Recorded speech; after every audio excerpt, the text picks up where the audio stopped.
예수님을 진정으로 만난 사람은 변화가 됩니다. 예수님을 만나기 전과는 전혀 다른 사람으로 바꿔 놓습니다. 예수님 안에서 아담 안에 있던 모든 죄는 끝이 납니다. 아담 안에 있던 모든 저주는 예수님을 만나면 끝이 납니다. 예수님을 만나면 심판도 끝이 납니다. 예수님을 만나면 하나님의 진노도 떠나갑니다. 그리고 반대로 우리가 예수님을 만나면 그 예수님을 통하여 우리는 하나님의 의로 새롭게 됩니다.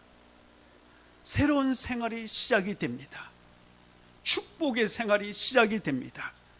아멘 하시는 분만 하나님의 더 큰 축복이 있을 줄로 믿습니다. 다시 합니다. 예수님을 만나면 하나님의 의가 내 안에 새로운 생활을 시작하게 합니다. 축복된 생활이 시작이 됩니다. 영원한 생명이 시작이 됩니다. 하나님의 영광이 나에게 있습니다. 여러분들에게 확실하게 말씀드릴 수 있는 것은 이미 여러분들은 축복된 생활이 시작이 되었습니다. 예수님을 만났기 때문에. 사울도 예수님을 만나고 나니 감격, 감사하는 말 외에는 다른 말을 할 수가 없었습니다. 그래서 사울은 이 기쁜 소식을 전하지 않을 수 없었던 것이죠. 사울이 복음을 전하지 않았더라면 아마 사울은 편안하게 생활할 수 있었을 것입니다. 아무 일도 없었을 것입니다. 그런데 이 기쁜 소식, 이 복된 소식, 이 소식을 듣고 예수님을 만나고 나니까 가만히 있을 수가 없는 것입니다. 그래서 예수님을 전했던 것입니다. 예수 믿는 사람들을 잡아 죽이기까지 했던 사울이었습니다. 그런데 예수님을 만나고 나니까 다른 12 사도들과는 또 다른 감격, 또 다른 감사가 사울에게는 있었던 것입니다. 그래서 사울은 오늘 우리가 읽은 본문 말씀 20절 말씀 보면 즉시로 각 해당에서 예수가 하나님의 아들이시다라고 전파한 것입니다. 즉시로 전했다라고 말씀합니다. 사울은 거침없이 담대하게 전했습니다. 목숨을 내놓고 전했습니다. 누가 사울에게 예수가 하나님의 아들이시다라고 전도하라고 강요를 했습니까? 이 복음을 전하지 않으면 너는 구원받지 못할 것이다, 멸망할 것이다, 그렇게 말을 했습니까? 가만히 있으면 사울은 평안한 생활을 할 수 있습니다. 그런데 사울은 자기와 똑같은 헬라파 유대인들 보면 더더욱 그는 가만히 있을 수 없는 것입니다. 그래서 오늘 보면 유대인 한두 사람에서 만나서 복음을 전한 것이 아니고 유대인들이 모여있는 그 회당에 들어가 가지고 그 자리에 일어서서 예수는 하나님의 아들이시다라고 전한 것입니다. 누구든지 예수님을 진정으로 만나면 이 복음을 전하고 싶은 것은 자연스러운 것입니다. 정상적인 것입니다. 저도 예수님을 만나고 나니까 물론 이제 주일학교 때는 1년에 3번 나갔지만 그래도 중고등부 때부터는 교회를 조금 열심히 다녔거든요. 그런데 진정으로 예수님 만난 것은 제가 20살이 되던 해에 예수님을 만났습니다. 예수님을 만나고 나니까 가만히 있을 수가 없어요. 새벽에 군인이 점호해야 됩니까? 점호하지 않아야 됩니까? 일어나면 기상 점호해야 되는데 새벽 기도하러 가느라 올라가 버렸습니다. 부대가 발칵 뒤집어졌습니다. 예수 믿고 나니까 너무 좋은 거예요. 그래서 제가 서울신학대학교에 다닐 때 주말이면 교회 사역도 해야 하지만 또 금요일부터 병원 선교회 사역을 했습니다. 복음을 전하기를 원했던 것입니다. 6년 동안 매주일 저녁, 금요일 저녁 병원에서 복음을 전했습니다. 여러 형제들과 더불어서 자매들과 더불어서 복음을 전했습니다. 그때 주변의 형제 자매들 저에게 부르는 별명이 있었습니다. 어떻게 불렀냐면 저를 볼 때마다 너무 좋습니다. 제가 그 말을 잘했거든요. 참 좋습니다. 한번 옆에 있는 분에게 인사하겠습니다. 너무 좋습니다. 참 좋습니다. 여러분 정말 우리가 예수님을 만나고 이 복음을 듣게 된 것은 축복입니다. 여러분 축복의 시작입니다. 우리 행복한 우리 교회가 여기 상가의 축복의 시작이 됩니다. LAC에서 축복이 시작이 됩니다. 오늘 교회의 축복이 시작이 됩니다. 부흥이 시작이 됩니다. 여러분 믿으시죠? 저는 확신합니다.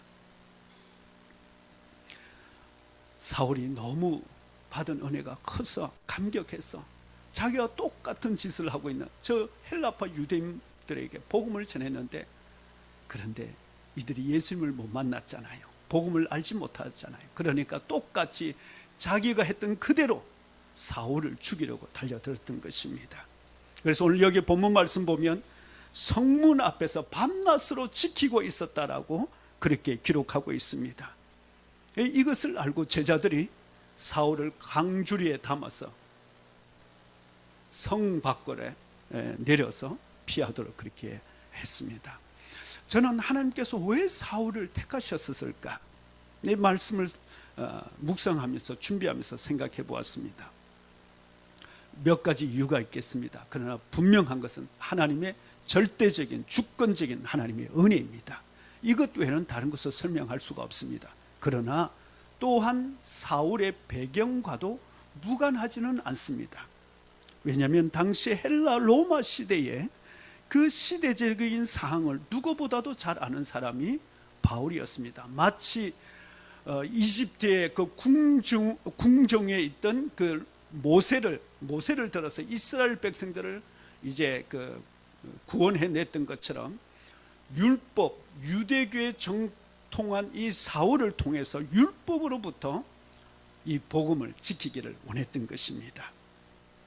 그리고 또 이 사울은 율법과 복음에 대해서 누구보다도 잘 설명할 수 있고 전할 수 있는 사람이었기 때문에 하나님께서 사울을 택한 것입니다.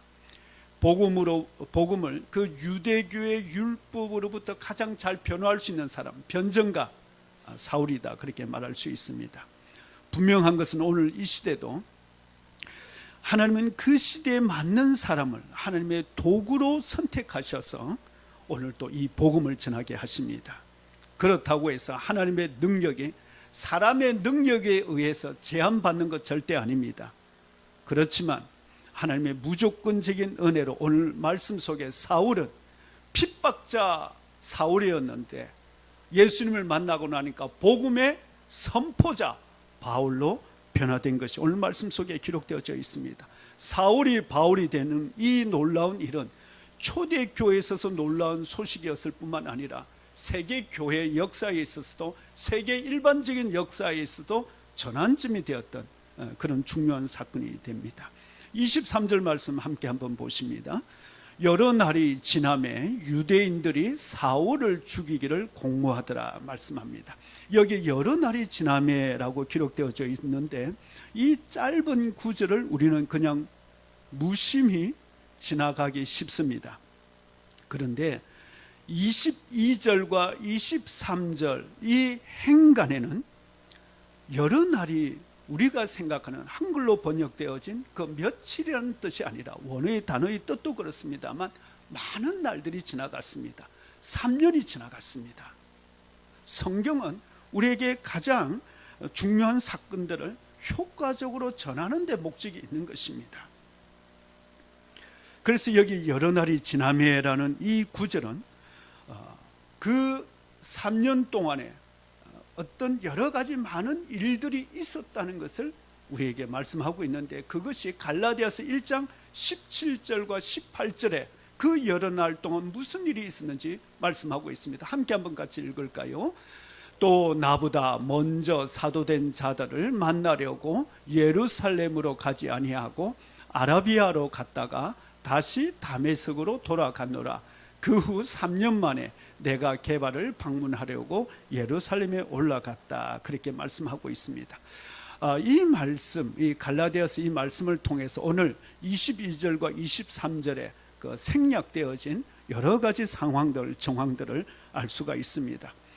분명한 것은 사울은 부활하신 예수님을 만나고 난 후에 다메섹에서 그 아라비아 광야로 내려갔습니다. 그리고 그곳에서 3년 동안 지냈습니다. 그리고 다시 오늘 23절 이제 다메섹으로 돌아온 것입니다. 그리고 이곳에서 있다가 예루살렘으로 올라갔다가 한 2주 정도 머물다가 다시 내려온 것이 오늘 갈라디아서의 말씀에 기록되어져 있습니다. 그러면 사울이 3년 동안 이 아라비아 광야에서 무엇을 하며 지냈을까요? 왜 사울이 아라비아의 그 광야, 지금은 사우디 아라비아의 북서부 그쪽 지역을 말합니다. 왜 그곳에 내려가야 했을까요? 여러분 아시는 대로 사울은 유대교의 정통 교육을 받은 사람입니다. 그래서 부활하신 예수님을 직접 만나기 전에는 자기가 하는 일은 절대적으로 옳은 일을 하고 있다는 확신을 가졌습니다. 그런데 부활하신 예수님께서 사울에게 나타나셔서 지난주에 우리가 나눴던 말씀처럼 어떻게 말씀하셨습니까? 사울아 사울아 네가 어찌하여 나를 핍박하느냐. 이 말씀을 들었을 때 사울은 엄청난 충격이었습니다. 땅에 엎드려진 것이지 않습니까? 이 말씀을 듣고 난 후에 사울은 다시 지금까지 자기가 알고 있던 읽었던 이 성경을, 이 율법을 다시 읽어야 했던 것입니다. 그리고 예수님이 누구이신지, 주여 누구십니까? 라는 이 질문에 스스로 그는 대답할 수 있어야 됐던 것입니다. 이 광야에서 사울이 그러면 3년 동안 깨달은 것이 무엇일까요? 첫 번째는 예수님은 자기 백성들을 위해서 고난당하시는 하나님의 아들이시다. 자기 백성들을 위해서 고난당하시는 하나님의 아들이시다라는 것을 확신하게 되었습니다. 사울은 예수님께서 땅에 계실 때 직접 만났다는 그런 기록은 찾아볼 수 없습니다. 직접 만난 적이 없었던 것이죠. 그런데 예수님을 핍박할 일도 없었던 것이죠. 핍박한 적도 없었고. 그런데 사울에게 나타나셔서 예수님께서 하신 말씀이 무엇입니까? 사울아, 네가 어찌하여 나를 핍박하느냐? 나는 네가 박해하는 예수다라고 그렇게 말씀하셨습니다. 그때 사울은 분명하게 깨달은 것이 있습니다. 광야에서 머물면서 깨달은 것이 있습니다. 예수 그리스도는 핍박받고 있는 자기 백성들과 함께 고난당하시는 하나님이시다라는 것입니다. 그리고 그 사실은 오늘 우리들에게도 변함없습니다. 예수님은 지금도 저와 여러분 안에 함께 계시면서 모든 것을 함께 하십니다. 여러분이 고난당할 때도 예수님 고난당하십니다. 여러분들이 눈물 흘릴 때도 예수님도 눈물 흘리십니다. 여러분들이 기뻐할 때 예수님도 기뻐하십니다. 예수님은 함께 하시는 하나님. 그것을 사울은 아라비아 광야 3년 동안 깨닫게 되었던 것이죠. 또 동시에 사울은 이 광야의 3년 동안 깨닫게 된 것이 내가 누구인지, 자신이 누구인지 깨닫게 된 것입니다. 부활하신 예수님을 처음 만났을 때 사울이 한 말이 무엇이었습니까? 주여 누구이십니까? 이 말은 반대로 나는 누구입니까? 라는 질문과 같습니다. 여러분, 내가 누구인지 정말 알길 원한다면 우리가 하나님을 만나야 합니다. 하나님을 진정으로 만나면 내가 누구인지 깨닫게 되는 것입니다. 사울의 이름은 사울 왕의 이름에서 따온 것입니다. 아시는 대로 사울은 큰 자라는 뜻입니다. 높은 자라는 뜻입니다. 그 이름을 뜻을 갖고 있습니다. 일종의 좀 교만이 담겨있는 이름이죠. 그런데 이 아라비아 광야에서 사울은 자기 이름을 바울로 바꿉니다. 낮은 자라는 뜻입니다. 적은 자라는 뜻입니다. 3년 동안 철저하게 예수님이 누구이신지 깨닫고 난 후에는 내가 누구인지를 알게 되었다는 그런 뜻이죠. 여기서 우리가 분명하게 말할 수 있는 것이 있습니다. 예수님을 진정으로 만난 사람에게 나타나는 공통점이 있습니다. 무엇일까요? 낮아짐입니다. 엎드러짐입니다. 겸손함입니다.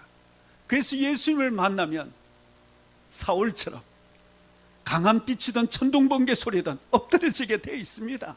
기도하게 되어 있습니다. 겸손하게 되어 있습니다. 그런데 겸손하지 않고 낮아지지 않고 뻣뻣하다, 목에 힘을 준다, 어깨에 힘을 준다, 예수를 만나지 못한 것입니다. 또 광야에서 사울은 이 귀한 복음을 전하는 전도자로서 철저하게 훈련받았던 바로 그런 곳이었습니다. 하나님은 결코 서두르시지 않습니다. 여러분들이 아무리 조급해도 우리의 하나님은 전혀 서두르시지 않습니다. 하나님의 시간과 하나님의 때가 되어야만 하나님께서 문을 열어주십니다. 그걸 모르고 왜 주님 나에게는 문을 안 열어주세요? 여러분 그렇게 기도하지 않기를 바랍니다. 기다리세요. 예수님을 만나면 우리의 모든 불행은 끝이 납니다. 행복이 시작됩니다. 행복이 시작됩니다. 그러나 그 기쁨과 그 축복은 하나님의 때에 따라서, 우리가 믿음의 성장하는 그 수준에 따라서, 우리의 믿음의 크기에 따라서 각각 다 다릅니다. 저는 우리 성도님들이 믿음의 큰 사람들 다 되길 주의 이름으로 축복합니다. 하나님께서 어떤 환경 속에 우리를 두시더라도 기다릴 줄 아는, 기도할 수 있는, 기대하는 우리 성도들 다 되시길 주의 이름으로 축복합니다. 사울도 예수님을 만나고 나니 곧바로 저 아시아로, 저 유럽으로 전도 나가지 않았습니다. 모세가 80년 동안 하나님께서 훈련시키고 난 후에 그를 하나님께서 사용하신 것처럼 우리 예수님도 하나님의 아들이시지만 30년 동안 이 땅에서 준비하게 하시고 3년을 사역하게 하셨던 것을 여러분 꼭 기억하시길 바랍니다. 사울이 아라비아 광야에서 받은 학위가 있습니다. 세상 유명한 대학으로 받은 그 DD 학위가 아닙니다. 그 DD 학위가 무엇이냐면 닥터 오브 디비니티, 신학 박사 학위입니다. 또 명예 박사 학위라고도 그렇게 부릅니다. DD 학위를 사람에게 받은 것이 아니라 하나님께로부터 사울이 받았습니다. 그런데 사울이 진정으로 받은 이 학위는 이 신학 박사 학위 DD가 아니라 닥터 오브 데저트, 광야에서 박사 학위를 받았습니다. 닥터 오브 데저트, 고난의 박사 학위를 받은 것입니다.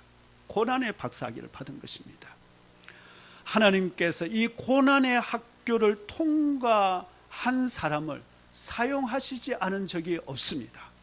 반대로 이 고난, 이 광야의 학교를 졸업하지 못하면 하나님께 쓰임받을 수 없습니다. 그래서 여러분들이 혹 지금 DD 학위를 받고 있는 중입니까? 닥터 오브 데저트, 고난의 이 훈련 과정에 있습니까? 여러분 감사하실 주의 이름으로 축복합니다. 반드시 하나님께서 여러분들에게 주시는 크고 놀라운 은혜가 있습니다. 사울이 예수님을 만나고 3년에 이 광야의 고난을 통해서 이전과는 전혀 다른 사람으로 변했습니다. 그런데 이것은 눈에 보이는, 겉으로 보이는 변화가 아닙니다. 물리적인 변화가 아닙니다. 그의 본성, 그의 성격, 그의 기질만 변화된 것이 아니라 사울의 변화에 있어서 가장 중요한 것은 그가 살아가는 삶의 목적이 변화된 것입니다. 전환된 것입니다. 삶에 대한 의미, 가치, 삶의 기쁨이 변화가 된 것입니다. 사울이 예수님을 만나고 난 후에 이 광야의 학교를 통해서 확실하게 그가 갖게 된 목적이 있습니다. 가치가 있습니다. 의미가 있습니다. 우리 죄를 대속해 주셔서 우리의 모든 죄와 저주를 끝내시고 죽음을 끝내시고 우리에게 하나님의 의로, 하나님의 사랑받는 자녀로 만들어 주시고 하나님의 모든 신령한 복을 받게 해주신 오직 이 예수님만을 위해서 살아가는 사람으로 바뀌게 된 것입니다.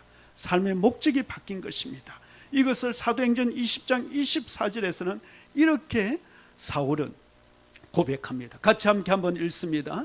내가 달려가야 할 길과 주 예수께 받은 사명 곧 하나님의 은혜의 복음을 증언하는 일을 마치려 하면은 나의 생명조차 조금도 귀한 것으로 여기지 아니하는. 저는 조금도라는 이 말은 사실 저에게 좀 걸립니다. 여러분은 어떠신가요? 그런데 사울은 분명하게 말합니다. 전도사님 웃으시는데 전도사님도 저와 좀 비슷하신가요? 조금은 사실 좀 걸리는 것 같습니다. 그런데 사울은 분명하게 고백합니다. 얼마나 철저하게 예수님을 만났든지, 진정으로 그 광야에서 예수님을 깊이 만났든지 조금도 귀한 것으로 여기지 않는다라고 말합니다. 오직 예수만을 위해서 살아가겠다 말하고 있는 것입니다. 여러분, 저와 여러분이 살아가는 삶의 이유와 목적이 무엇입니까? 아유, 자식 하나, 미국에 온 것도 자식 때문에 왔는데 자식 하나 잘 되게 하기 위해서 살아가는 삶의 목적입니까? 우리의 삶의 목적은 분명한 한 가지입니다. 예수를 위해서 사는 것입니다. 우리의 모든 것 되시는 예수님을 위해서 사는 것입니다. 아멘 소리가 적어요. 다시 예수를 위해서 사는 것입니다. 여러분 믿음대로 되시기를 축복합니다. 예수님을 위해서 살면 예수님을 우리를 위해서 일하십니다. 여러분 결코 여러분 손해나는 일이 아닙니다. 모든 것 되시는 예수님께서 여러분들 위해서 모든 일을 행하십니다. 그래서 갈라디아서 2장 20절에 이렇게 말씀합니다. 내가 그리스도와 함께 십자가에 못 박혔나니 그런즉 이제는 내가 사는 것이 아니요 이제는 오직 내 안에 그리스도께서 사시는 것이라.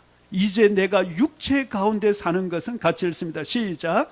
나를 사랑하사 나를 위하여 자기 자신을 버리신 하나님의 아들을 믿는 믿음 안에 사는 것이라. 나를 사랑하시는 그 사랑 안에 살아가는 것입니다. 여러분 사랑하시는 분이 여러분 계십니다. 여러분 사랑하는 그분 안에 여러분 지금도 살아가고 있습니다. 그분이 여러분 모든 것 돌봐주십니다. 인도해 주십니다. 지켜주십니다. 보호해 주십니다. 이런 삶은 겉으로 드러나지 않습니다. 그런데 본인은 압니다. 자기 자신 알 수 있어요. 이런 사랑을 받고 있다는 그것을 확신할 수 있습니다. 아멘. 예, 감사와 기쁨이 떠나지 않죠. 내가 사랑받는 자의 그 손길에 그것을 날마다 경험하면서 고백하면서 살아가고 있지 않습니까? 겉으로 드러나는 모습은 이전과는 크게 달라져 있지 않습니다. 그런데 시간이 지나면 예수님을 진정으로 만나면 그의 변화된 삶은 눈으로도 볼 수 있습니다. 그의 말하는 말투에서도 드러납니다. 그가 보여주는 삶의 태도에서도 보여집니다. 나타납니다. 여러분들이 예수님께 칭찬받고 싶으시죠? 그러면 먼저 성도들에게 칭찬받아야 됩니다. 교회에 칭찬받지 않고 교회의 사람들로부터 그렇게 인정받지 않으면서 예수님께 칭찬과 인정을 받으려는 것은 여러분 아예 김치국물도 마시지 않기를 바랍니다. 우리 성도들은 착한 성도가 되어야 됩니다. 착한 성도가 되어야 됩니다. 정직한 성도가 되어야 합니다. 겸손한 성도가 되어야 합니다. 신실한 성도가 되어야 합니다. 이제 계속 할 거예요. 아멘을. 오래 참는 성도가 되어야 합니다. 온유한 성도가 되어야 합니다. 부드러운 성도가 되어야 합니다.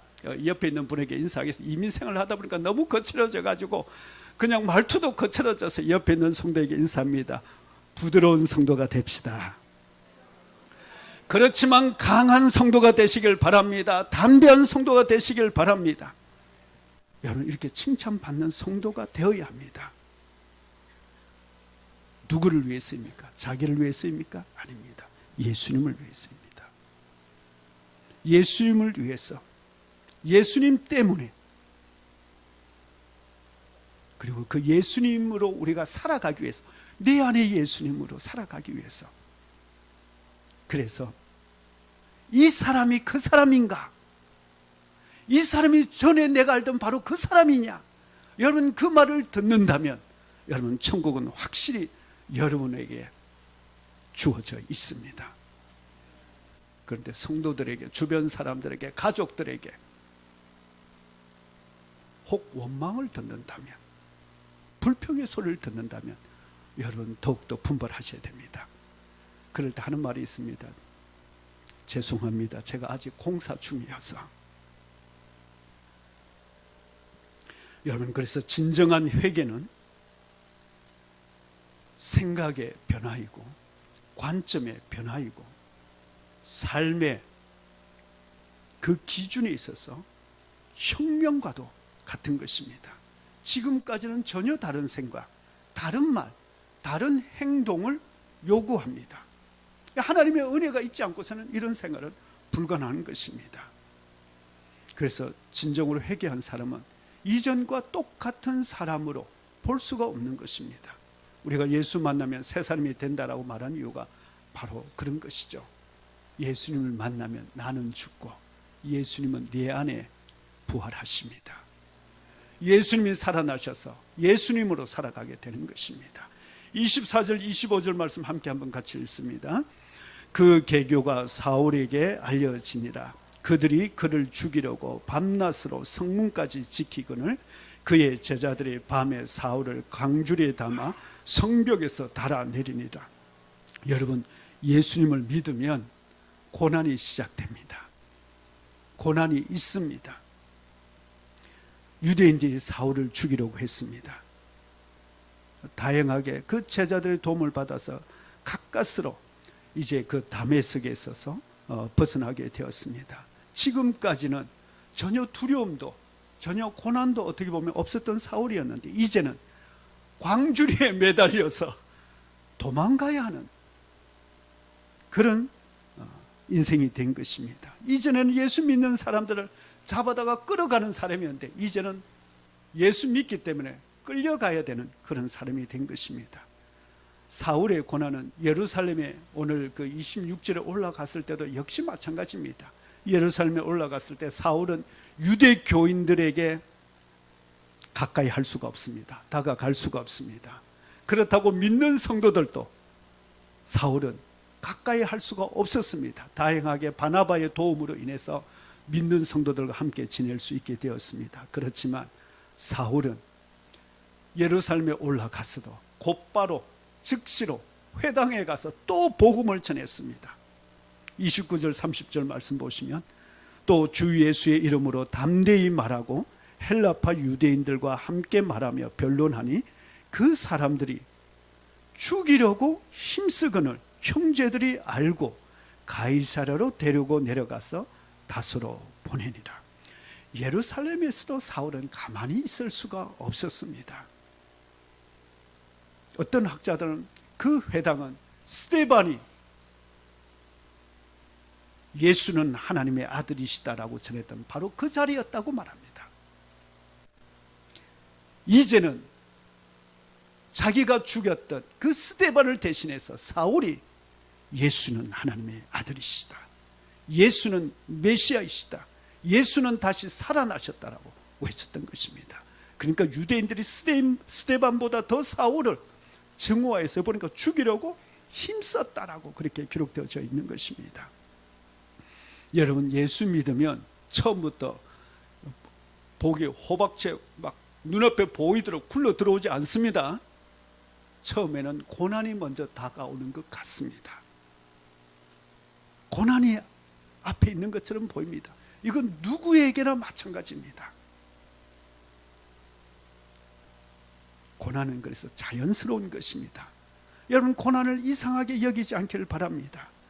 그런데 고난이 시작되는 바로 그 순간부터 우리의 참된 삶, 참된 인생, 리얼 라이프가 시작됩니다.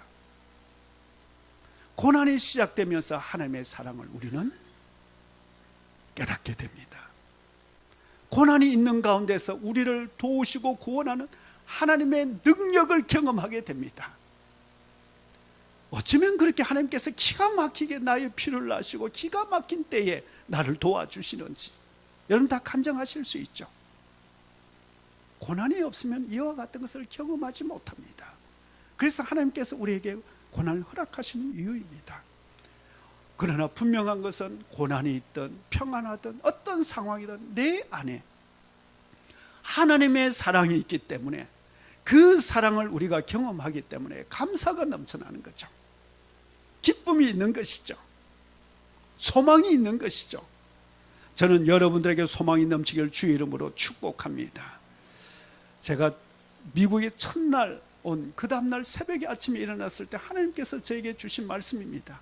I know the plans I have for you. The plans prosper you, not to harm you. To give hope and future. 저는 이 말씀을 믿습니다. 사울의 회심은 초대교회의 가장 큰 뉴스였습니다. 교회만 아니라 모든 유대인들에게 가장 큰 뉴스였습니다. 그런데 이 사울의 회심이 크게 환난당하고 박해당하는 초대교회 성도들에게는 너무나 큰 위로가 된 것입니다. 예수는 다시 살아나셨고 하나님의 아들이시다라는 것을 확실하게 더 믿게 된 것입니다. 그래서 환난이 끝이 나서 평안한 것이 아닙니다. 오늘 본문 말씀 속에서 고난이 끝이 나서 오히려 고난과 환난은 점점 더 격해집니다. 그런데 하나님의 그 능력은 더 강하게 역사하고 나타난 것입니다. 그래서 평안한 것입니다.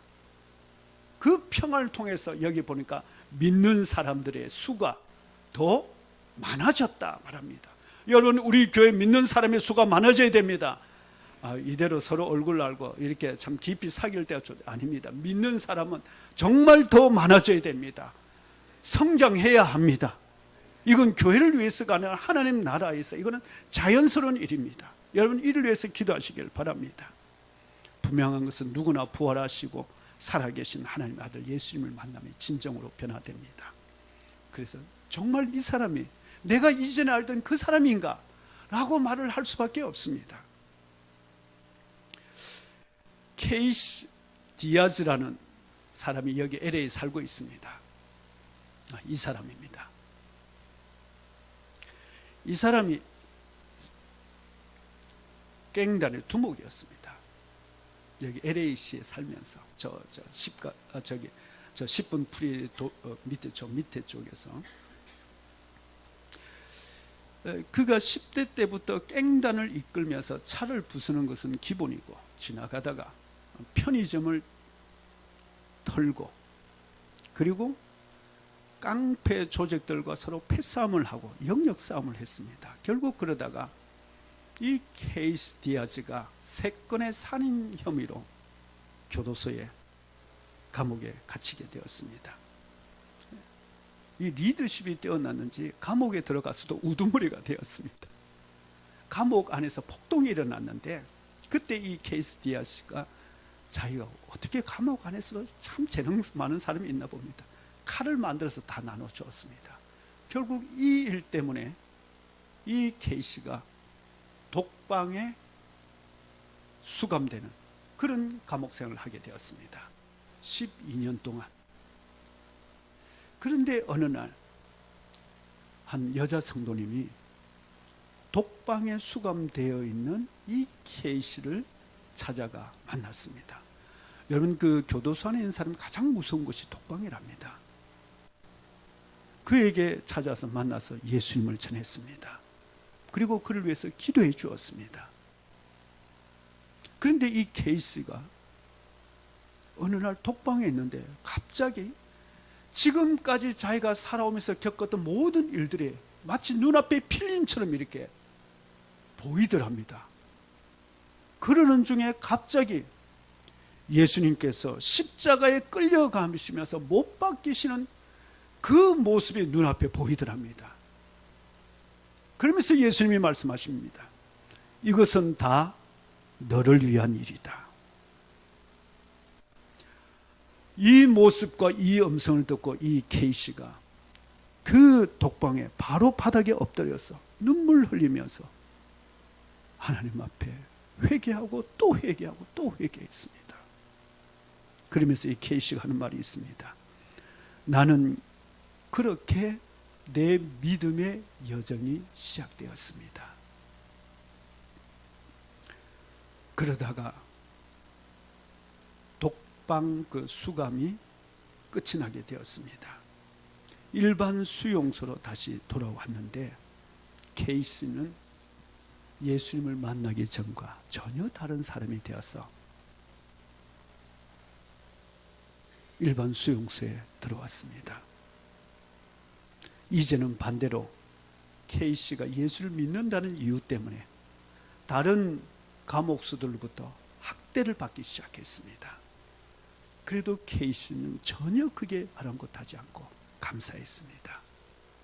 그는 감옥에서 자기처럼 예수 알지 못하는 사람들을 위해서 복음을 전하는 일에만 전념했습니다. 그렇게 이 케이씨를 통해서 200명의 사람들이 예수님을 믿고 새롭게 변화가 되었습니다. 거듭나는 생활로 인도했던 것입니다. 지금 그는 목사님이 되어서 여전히 가장 어둡고 무서운 지역에서 복음을 전하고 있습니다. 여러분, 예수님을 만나면 우리는 어떤 모양이든지 변화됩니다. 변화된 삶이 있습니다. 오늘 말씀을 우리가 어떻게 살아가야 할까요? 여러분, 정말 여러분들이 예수님을 만나셨다면 다른 사람들에게도 여러분 이 기쁜 소식을 나눠주세요. 예수를 만나야만 복된 생활이 시작됩니다. 예수를 만나지 않고는 축복의 생활을 시작할 수가 없습니다. 모든 행복의 시작은 예수님을 만나면서부터 시작됩니다. 모든 저주와 불행은 예수 안에서 끝이 납니다. 새로운 문들이 열려집니다. 그렇다면 이 기쁜 소식, 이것이 복음의 실제이고 사실입니다. 여러분 주변 사람들에게 나눠야 하지 않겠습니까? 또 여러분 혹 내가 예수님 믿기 때문에 여러분들 이런저런 어려움이 있습니까? 고난이 있습니까? 감사하십시오. 내가 바른 길 가고 있다는 증거입니다. 참된 그리스도인이란 표시이기도 합니다. 여러분, 그래서 이 고난 통하여서 하나님께서 주시는 그 축복과 그 영광을 기대하시는, 그러면서 잘 인내하기를 여러분 주의 이름으로 축복합니다. 마지막으로 오늘 본문 말씀을 통해서 우리에게 주시는 것은 교회와 형제 자매들을 위해서 지금 하나님은 나에게 무엇을 하기를 원하십니까? 여러분들에게 들려주시는 하나님의 말씀은 무엇입니까? 그 말씀을 여러분 깊이 생각하시고 여러분 그렇게 여러분들의 남은 삶을 사울처럼 그렇게 살아가실 주의 이름으로 축복합니다. 이 말씀을 함께 기도하시고